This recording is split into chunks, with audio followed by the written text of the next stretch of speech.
I am doctor SP Singh, assistant professor dermatology. तो in last period we discussed different layers of the epidermis. तो आप में से किसी को पता है, कोई आया था उस लेक्चर में? हाँ बताओ। अब थोड़ा आगे आ जाओ ना, आगे आओ, पीछे से क्या फायदा, आगे आ जाइए। शॉर्ट में skin has two layers, epidermis and dermis. Epidermis means AP माने ऊपर, किसके? डर्मिस के ऊपर होती है, उसे एपिडर्मिस। और डर्मिस मान लो, डर्मिस के जो ऊपर एपिडर्मिस, नीचे हाइपोडर्मिस। हमने कहा था कि hypodermis is also known as subcutis और पेनिकुलस। तो basically there are two layers only, epidermis, skin have two layers.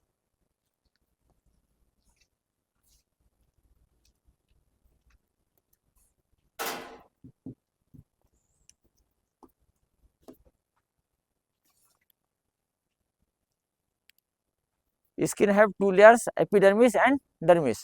Epidermis consists of epithelial tissues.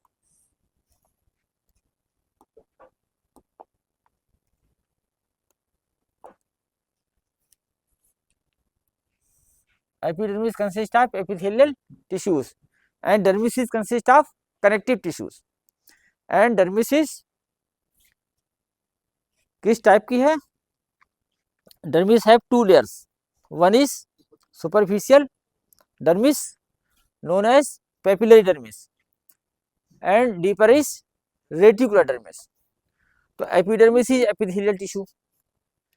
Dermis में जो पेपिलरी डर्मिस है, it is loose irregular connective tissue, loose and irregular connective tissue, loose irregular connective tissue, बहुत lag है इसमें। And deep dermis is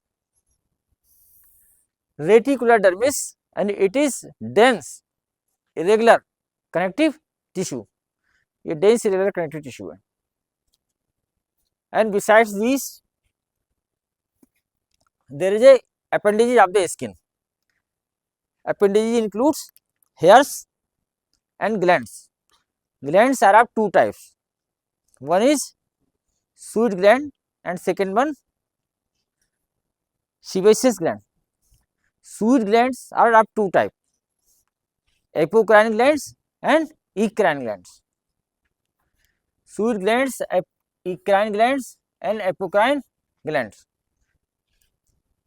Beside these glands there are nails, and nails are present in the fingers and toes.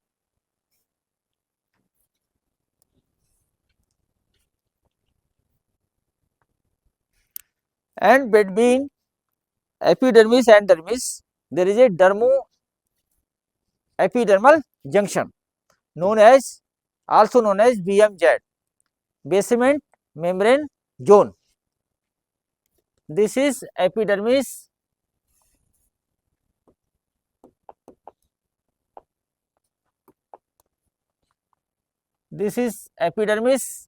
and this is dermis, and this is dermo-epidermal junction. So dermo-epidermal junction is a separate chapter in MD.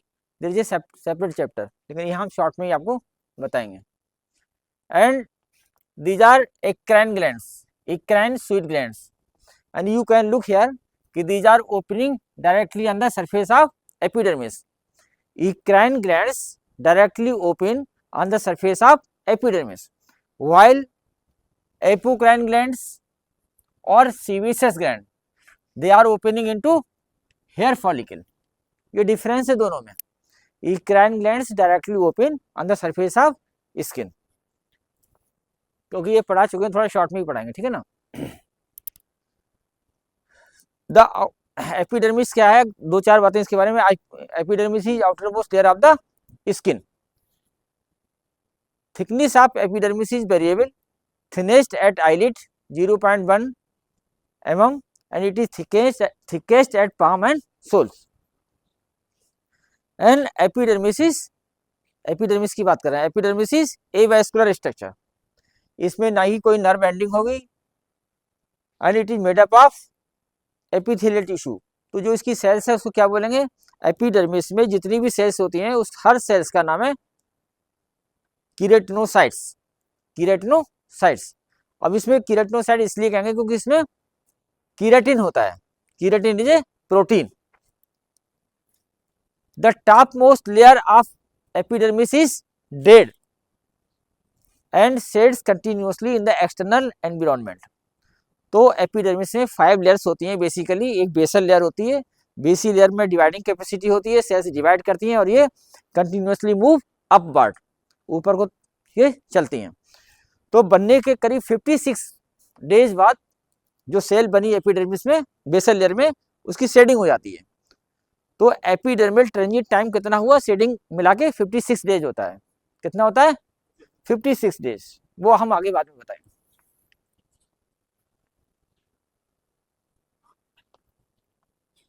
Now layer of epidermis में stratum बेसाले और जर्मिनेटिवम first layer होती है basal cell layer.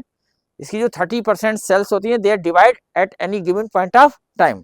किसी भी एक समय देखेंगे तो 30% सेल्स इसकी डिवाइड करती हैं। लेकिन there are some disease like psoriasis जिसमें ये सेल्स स्टार्ट टू डिवाइड 100% हो जाती हैं।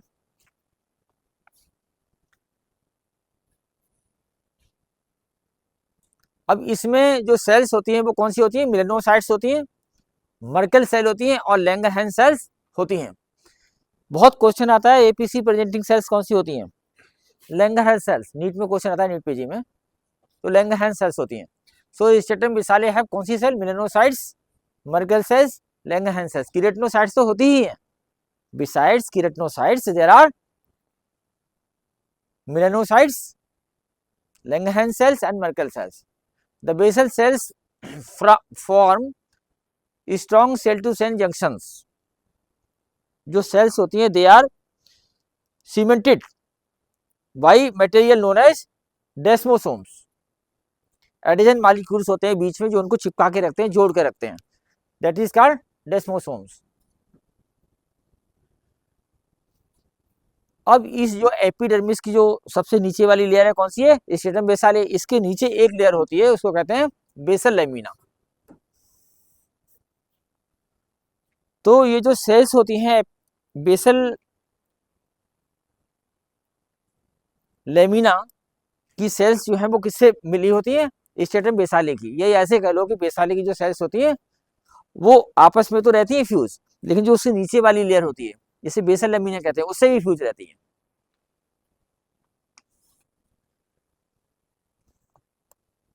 ये फिंगर लाइक डाउनवर्ड, ये देख रहे हैं, ये एक्सटेंशन है, ये finger like downward extension into papillary dermis.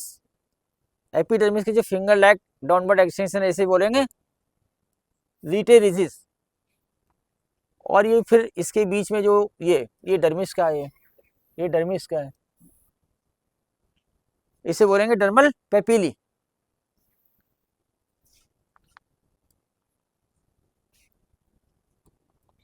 ये दिखा दिया। Second layer is stratum spinosum, this is the thickest layer. सबसे मोटी परत होती है स्टेटम स्पाइनोसम और prickle cell layer. It is also known as Malpighian layer, also known as Malpighian cell layer. Its thickness is 5 to 7 cell layer thick, 5 to 7 cell layer thick, and desmosomes are most prominent. Desmosomes means intercellular cementing substance, adhesion molecules, most prominent. Then they are looked by microscope, then they look like spine. तो spine की तरह वो दिखाई देते हैं। Desmosomes are most prominent under light microscope, appear like spine, hence called stratum spinosum. इसी वजह से इस लेयर को स्टेटम स्पाइनोसम कहते हैं, क्योंकि इसके जो डेस्मोसोम्स हैं when they are looked under light microscope then they look like spines. Cells are polyhedral, cells are polyhedral. Third layer is stratum granulosum. It is 2 to 3, it is 2 to 3 cell layer thick. So it is not developed in the newborn. अगर कोई newborn होता है, newborn means 0 to 28 days of life. First 28 days life period of life is known as neonatal period. तो जैसे ही बच्चे की delivery होती है उस समय ये लेयर उसमें नहीं होगी एपिडर्मिस में, 2 to 3 वीक्स के बाद ही ये लेयर बनती है। अब इस लेयर में स्ट्रेटम ग्रेन्युलोसम में कितनी कुछ ग्रेन्यूल्स होती हैं, इसीलिए इसका नाम है स्ट्रेटम ग्रेन्युलोसम। ग्रेन्यूल्स का नाम है keratohyalin granules, large basophilic containing proteins होती हैं। प्रोटीन्स का क्या नाम है, इनवाल्यूक्रिन, लोरिक्रिन, पिलोफिलाजिरिन और profilaggrin precursor of filaggrin protein. दूसरी टाइप की जो ग्रेन्यूल्स होती हैं they are known as membrane coating granules. Membrane coating granules also known as lamellar granules or Odland bodies और keratinosome. Besides this layer also present in upper stratum spinosum synthesize lipids। तो जो ये membrane coating granules होती हैं इस layer में तो ये होती ही हैं, ये स्ट्रेटम स्पाइनोसम जो इसके जस्ट बिलो लेयर होती है उसमें भी ये होती हैं। मेम्ब्रेन कोटिंग ग्रेन्यूल्स इस लेयर के अलावा स्ट्रेटम स्पाइनोसम में भी होती हैं। They synthesize lipid resulting in formation of impermeable membrane serve as water barrier. ये लिपिड की सिंथेसिस करती है, कौन करता है, मेम्ब्रेन कोटिंग ग्रेन्यूल्स। इससे क्या होता है, the layer becomes impermeable to water. Fourth layer is stratum lucidum also known as clear cell layer, present only in palms and soles. केवल पाम्स एंड सोल्स में होती है। Cells are translucent, sorry lucent होती है, translucent due to refractile granules of eleidin proteins. ये question exam में आता है कि किस प्रोटीन की वजह से ये ट्रांसल्यूसेंट होती है। स्ट्रेटम ल्यूसिडम ट्रांसल्यूसेंट, ल्यूसिडम माने translucent, lucidum for translucent. Why these are translucent, due to presence of eleidin proteins. This is diagrammatic representation of different layers of epidermis. So this is basal cell layer and this is second layer stratum spinosum and this is stratum granulosum and this is stratum lucidum and this is stratum corneum.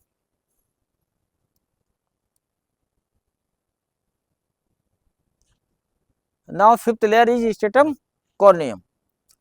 So stratum corneum is the last layer to be formed.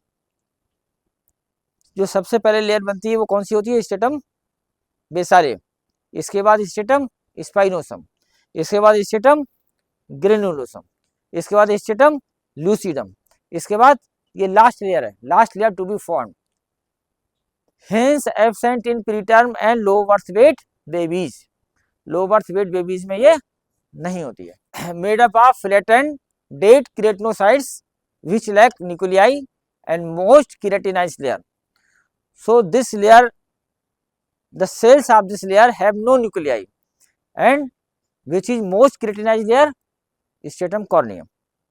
जितनी भी layer से बताइए सबसे ज्यादा keratin किस में होगा, stratum corneum में होगा। Also known as horny cell layer, ये डेड होती है, ठीक है, this is dead layer. Acts as a major physical barrier in epidermis, protects and water proof the body. इसी की वजह से अगर हम पानी के टैंक में नहाने जाएं और पता चला सारा पानी अंदर भर जाए तो हम कैसे निकलेंगे, घुसेंगे तो इतने बड़े और निकलेंगे फिर इतने बड़े उसमें से। तो इसका मतलब ये हुआ कि हमारी बॉडी में वाटर एंटर नहीं कर सकता, या यदि ऐसा होता कि हम पानी में घुसे और हमारे शरीर का जो फ्लूइड है वो बाहर निकल जाए तो हम इतने बड़े जाएंगे तो इतने बड़े बन के निकलेंगे फिर। तो ये जो फिजिकल बैरियर है which prevents entry from outer side, चाहे वो माइक्रो ऑर्गेनिज्म हो, चाहे वो कोई फ्लूइड हो, और it also prevents exit from our body fluid to external environment. So this is the layer which acts as a major physical barrier in epidermis and protects body, and it provide waterproofing capacity to the epidermis. Due to activity of the enzymes, एक enzymes होता है जिसका नाम है cholesterol sulphatase, keratinocytes flake off at their surface of skin continuously shed from the surface. ये जो हमने बताया कि स्टेटम बेसाले और स्टेटम जर्मिनेटिवम में there is a continuous cell formation, 30% cells divide at any given point of time and they continuously move upward, and after reaching this layer they stay for some time, then they shade off. So which is enzyme which is responsible for the shading? Enzyme is cholesterol sulphatase. ये exam में आता है कि which enzyme is responsible for the continuous shedding of cells from the stratum corneum to the external environment. Answer is cholesterol, मुंह से बोलो, sulphatase, cholesterol सल्फाटेज।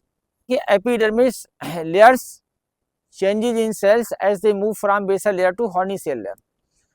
Basal cell layer में धीरे धीरे formation of new cells, they continuously move upward. तो changes क्या होंगे? Changes ये होते हैं कि सेल्स बिकम्स प्रोग्रेसिवली फ्लैट।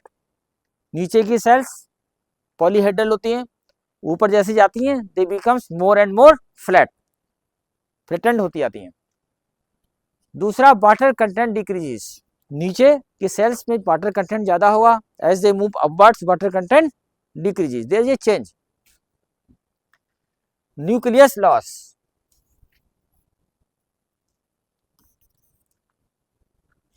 जो नीचे की सेल्स हैं डिवाइडिंग सेल्स में माइटोटिक एक्टिविटी है, they have nucleus, as they move from basal layer to stratum corneum, nucleus is lost, and cells of stratum corneum have devoid of nucleus, they have no nucleus, and mitotic activity lost. Keratin content increases, keratin content increases. इसमें एक MCQ आता है exam में, MCQ आता है, ठीक है। इसमें से कोई भी चेंज बता देंगे कि पूछ लेंगे कि which of the following is incorrect. ये है सेल्स ऑफ द एपिडर्मिस। तो कौन कौन सी सेल्स इस एपिडर्मिस में होती हैं? तो मेन सेल्स हैं ये keratinocytes, keratinocytes, Merkel cells, melanocytes, Langerhans cells, Langerhans cells. तो 4 और 5 टाइप्स की सेल्स होती हैं। तो सबसे पहले हम देखेंगे keratinocytes. Originate from ectoderm and they are predominant cells of the epidermis. 90% cells of the epidermis are keratinocytes.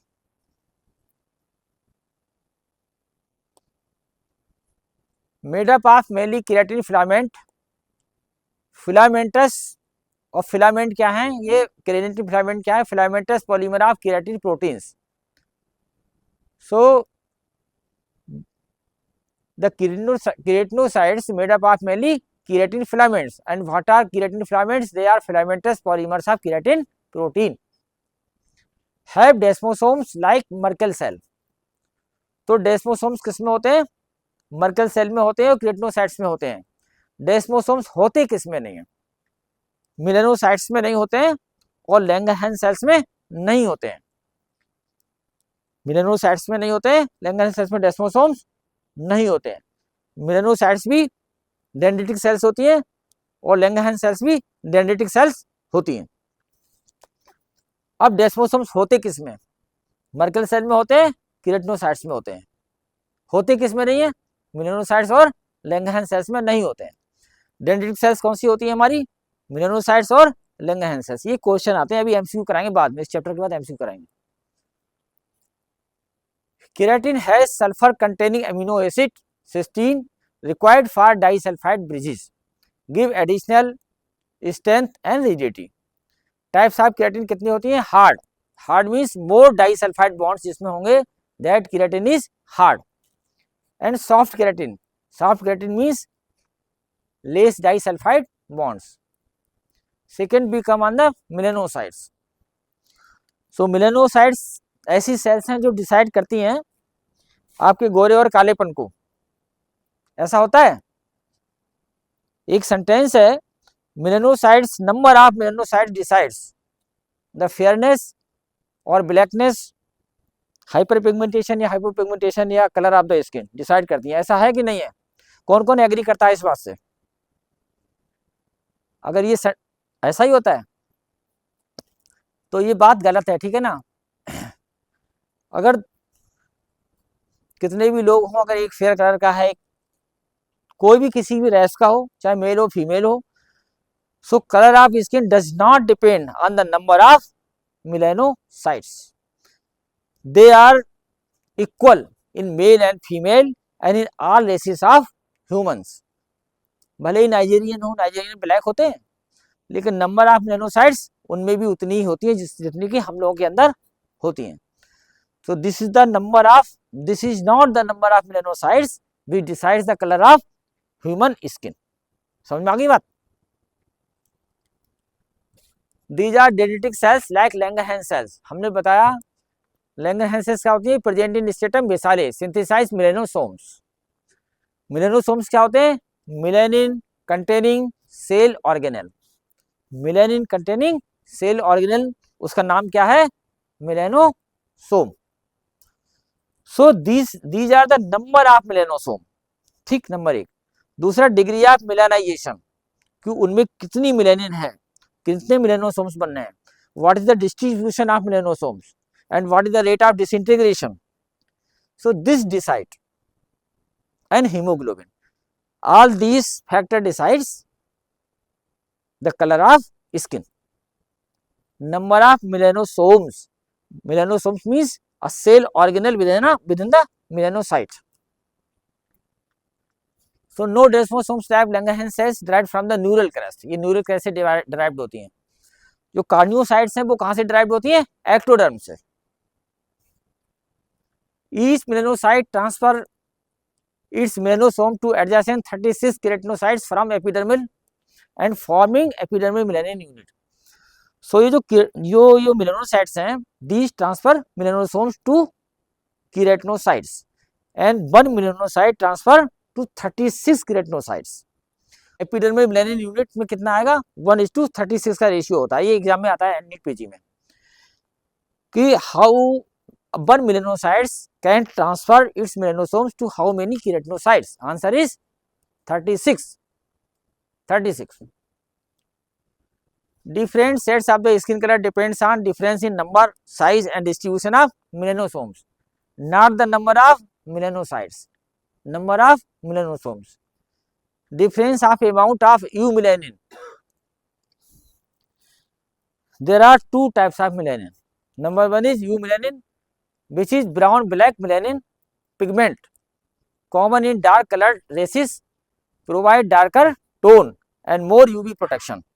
And second type is pheomelanin. It is red yellow and it is common in Caucasian skin, provide lighter skin, hairs and freckles.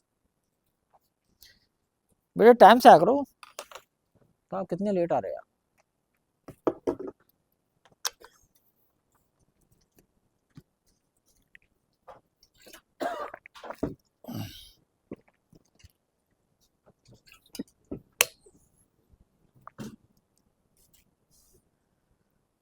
अगर अब किसी में eumelanin ज्यादा है, उसका colour dark होगा, because it is brown black melanin. किसी में फ्यूमेलानिन है तो colour of skin also depends what is the ratio of eumelanin and pheomelanin, ठीक है।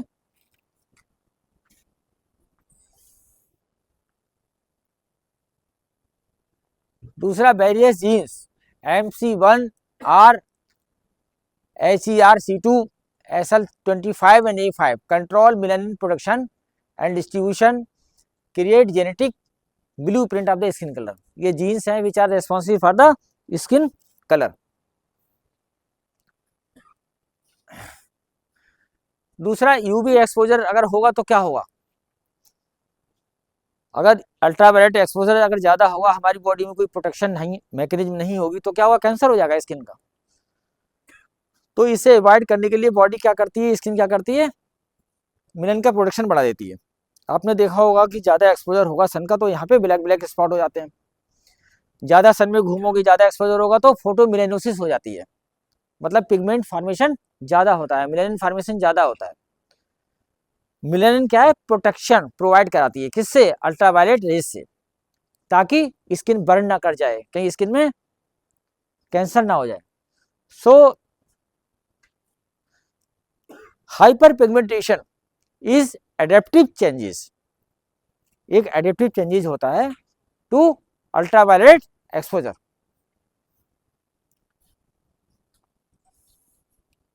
तो it is body's natural sunscreen, ये बॉडी का नेचुरल सनस्क्रीन है। Oxygenated haemoglobin in blood vessels give pink tone to the skin. Skin colour does not depend on the number of melanocytes as the number is same in all healthy individuals. Now Merkel cell और tactile epithelial cells और हॉर्सचेबिन sales, इनकी origin controversial है। They are originate from the ectoderm as well as neural crest. हमने बताया keratinocytes ectoderm से originate होती हैं, मेलानोसाइट्स किससे होती है, न्यूरल क्रस्ट से होती हैं, मर्कल सेल दोनों से होती हैं। तीसरी जो लैंगरहैंस सेल्स होती हैं, they are originated from the bone marrow यानी मेसोडर्म। तो कई बार क्वेश्चन आता है कि which of the following cell is not immigrant cell. Immigrant मतलब बनती कहीं और है फिर स्किन में आ जाती है, तो वो कीरेटिनोसाइट्स होती हैं। Keratinocyte they are develop from the ectoderm, तो वो स्किन में ही रहती हैं, बाकी सेल सब माइग्रेट होकर स्किन में। So present in stratum basale have desmosomes like keratinocytes and they act as a type 1 slow adapting touch receptors, hence also called touch cells. Fourth is Langerhans cells. बहुत NEET PG में question आता है कि which of the following cell is APC cells और antigen presenting cells. So they play a role in immunity and they are dendritic cell. They are originated from the bone marrow cells, that is from the mesoderm, mainly present in stratum spinosum. No desmosomes like melanocytes. हमने बताया कि desmosomes किस में नहीं होंगे, melanocytes में और Langerhans sales में नहीं होंगे, किस में होंगे, कीरेटिनोसाइट्स और मर्कल सेल में होंगे। Have tennis racket shaped intracellular Birbeck's granules. Tennis shaped intracellular Birbeck granules which help in receptor mediated endocytosis. Expresses markers like CD2207 जिसे हम लेंजरिन कहेंगे and CD1A and S100 acts as a antigen presenting cells, APC cells, ठीक है, recognized antigens and present to them to lymphocytes। ये चौकीदार हैं skin की, कोई बाहरी एजेंट आता है उसको रिकॉग्नाइज करती हैं और टी सेल्स को बता देती हैं ऐसे ऐसे आतंकवादी आ गए हैं।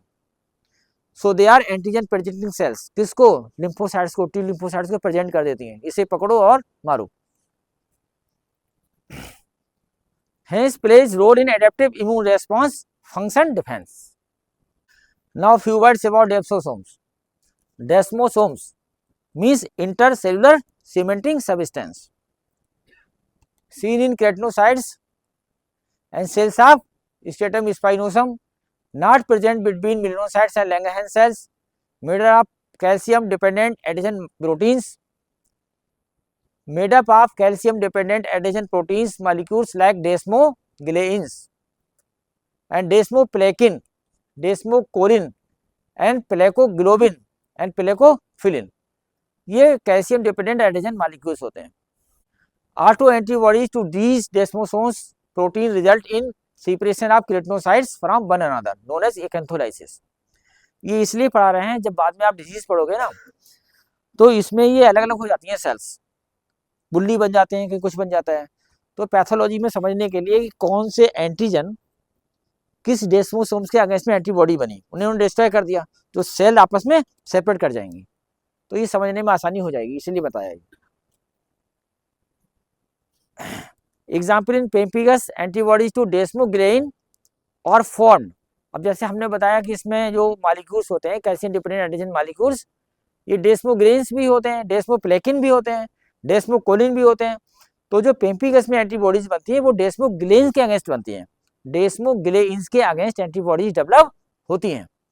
पूछा जाएगा कि इन पेम्पिगस एंटीबॉडीज आर फॉर्म्ड अगेंस्ट, अब ये अल्टरनेट दे दिया गया, डेस्मोग्लेन डेस्मोप्लेकिन, तो आंसर क्या होगा, डेस्मोग्लेन। ये समझाने के लिए बताया गया। अब हम पढ़ेंगे hemidesmosomes adhesion molecules between stratum basale and lamina densa. हमने कहा था जो सबसे नीचे की लेयर होती है स्ट्रेटम बेसाले, उससे नीचे की लेयर होती है वो लेमिना डेंसा होती है।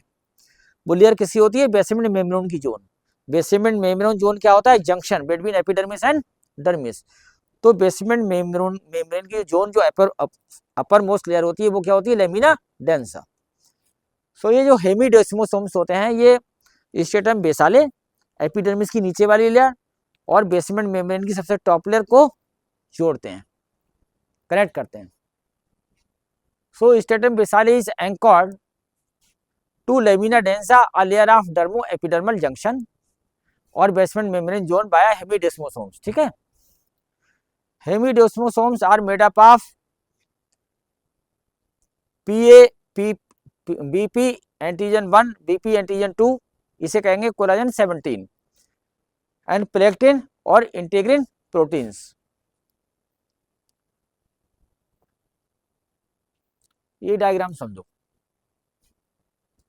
ये हेमीडेस्मोसोम्स हैं, प्लेक्टिन और इंटीग्रिन ये प्रोटीन है, और ये है BP antigen 1, this BP antigen 7 collagen 17, ये हेमीडेस्मोसोम्स है। ठीक है ना, ये क्या है, स्ट्रेटम बेसाले, और इसके नीचे जो जस्ट लेयर है वो कौन सी है, लेमिना डेंसा। इन दोनों को जो जोड़ रहा है वो क्या है, हेमीडेस्मोसोम्स। ये हेमीडेस्मोसोम्स है।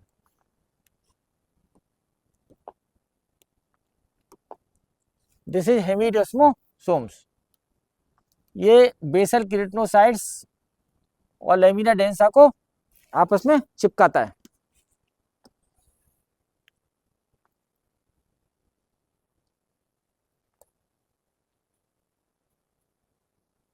Hemidesmosomes are made up of, ये बना दिया। Next, now kinetics of the skin epidermal turnover time. Cell cycle of keratinocyte is 300 hours. कौन कौन सी फेज होती है, G1, S, G2 and M phase, NEET में पढ़ा होगा। Keratinocytes need 28 days to move from basal layer to horny layer. 28 days में basal से horny cell layer topmost पे आ जाती हैं। And another 28 days that is from basal layer to finally shedding off in the environment require, मतलब 28 days, उसमें कुल मिला के एवरेज कितना है, 56 days. In cells psoriasis cell cycle time is 36 hours. Normal कितना होता है, 300 आवर्स। सोराइसिस में कितना हो जाता है, 36 hours. And cell transit time is 4 to 7 days, और नॉर्मल कितना है, एपिडर्मल ट्रांजिट टाइम 56 डेज। तो सोराइसिस में रिड्यूस हो जाता है।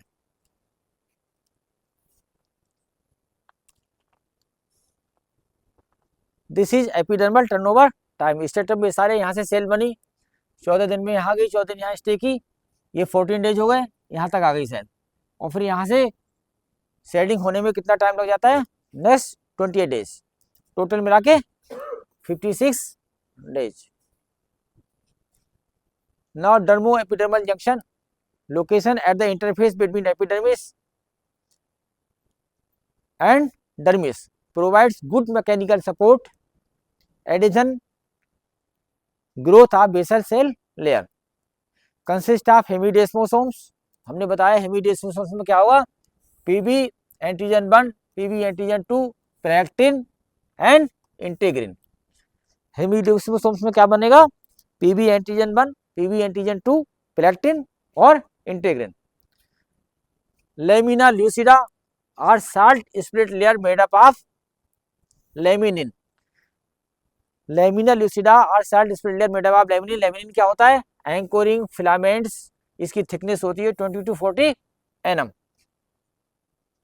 देखो ये लेमिना डेंसा, ये लेमिना ल्यूसिडा है, साल्ट स्प्लिट लेयर है, ये लेमिनिन एंकोरिंग फिलामेंट्स हैं। ये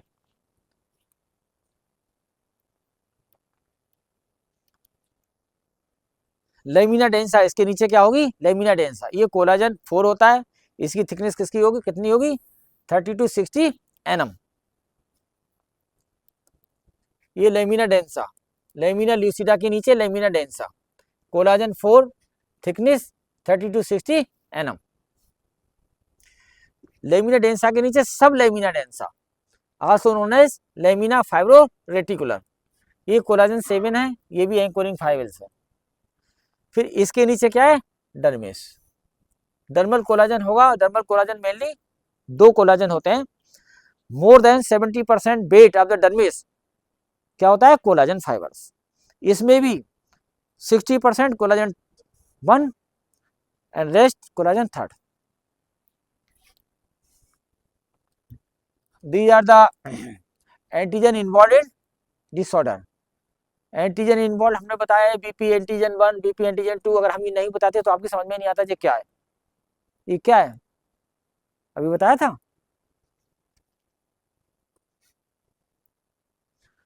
तो बीपी एंटीजन 1, 2 ये बुल्लस पेम्पिगॉइड डिजीज होती है, उसके अगेंस्ट में ये एंटीबॉडी बनती है। ठीक है ना?